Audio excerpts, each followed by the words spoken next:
Hey guys, what is up? Reese here, and today I wanted to take a quick look at the very first pair of Jordan Retros I ever purchased. What we're looking at is the Air Jordan 6 in the Oreo colorway from 2010, so these are about 4 years old now.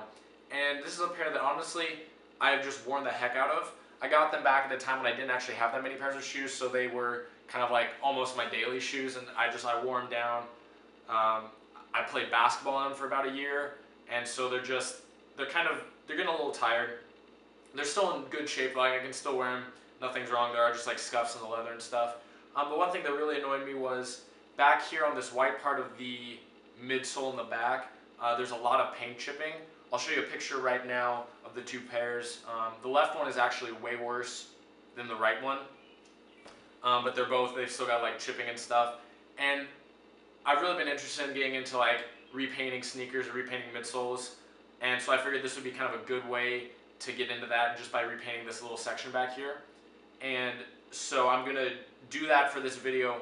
It's not going to be like a how-to video. There are guys out there on YouTube who have actually done this like a significant amount of times and can make a video that's way more worthwhile than what I'd be able to make. Like for one, definitely check out Sneakerhead in the Bay. His techniques are actually a lot of what I'll be using today.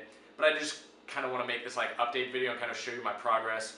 So I'll start out here. I'm going to start with this shoe, which is the one that's not nearly as bad, so then kind of as I go I can have a really good comparison to the just really crappy look on the other one. And I'll just kind of like keep you guys updated. I'll do a couple sections in this one video that show you like after I've stripped the paint, maybe like partway through the painting process, and then when I'm done with the painting process, and we'll kind of see how it goes.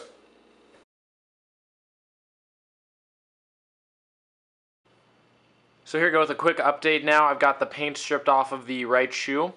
As you can see here, here's one of the ones that does not have the paint stripped, or the other one that doesn't have it stripped off yet. You can see the midsole that I'll be going down to, but then there's a lot of the paint still there. So here I'm just totally down to that midsole.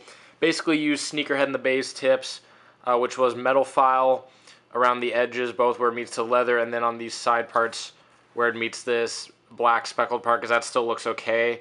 And honestly, I don't really want to have to go through the speckling process, so I'm just doing this white part back here. So I used the file around that also. I had to be very careful just to make sure I didn't take any of the midsole, the black part of that midsole off. It wasn't too bad. I just took my time. I've got this taped up also. One thing to note, Sneakerhead in the Bay recommends using cotton balls to apply the acetone, just very lightly brush it off. I also found that Q-tips work well just for some of these areas. You have to be very gentle with the Q-tips because it's easy to put pressure and then that can damage the midsole. But like areas like right here where I didn't want to file all of that off, but the cotton ball, I didn't have enough control and it could have easily gotten up there. I just got a Q-tip, went along, it was pretty simple. So the next step will actually be painting these, and so I'll give you an update as soon as I'm done with a coat or two.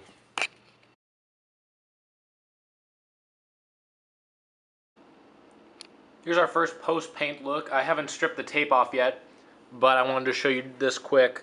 Here, let me get it focused in close. So this again is the shoe that I've obviously not even started working on. And then this, to contrast, is the shoe that has been repainted. I think it looks pretty darn good. I ended up doing like, I think 5 or 6, well, it was 5 coats, and then I had to touch up a couple areas. I've let it dry overnight. So now I will remove the tape and I'll be right back with the final update.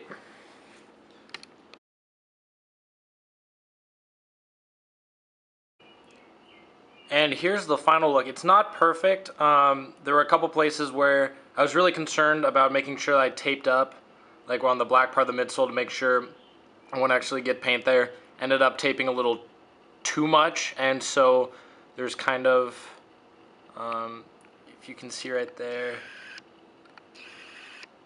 maybe.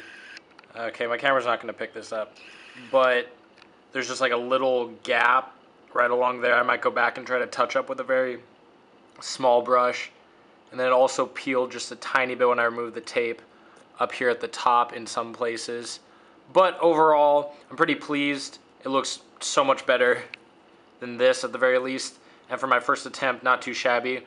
I'll see if I can make some improvements when I do this one.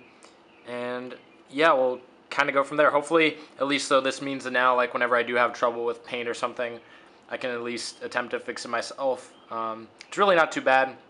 Like I said, Sneakerhead in the Bay has some great videos on this. Thanks for checking this out, guys. I hope you kind of enjoyed seeing my progress. And yeah, comment if you've ever tried to do anything like this or if you've ever considered it. It's like I said, it's really not too bad. It's kind of almost fun. So yeah, thanks for watching, guys, and have a great day.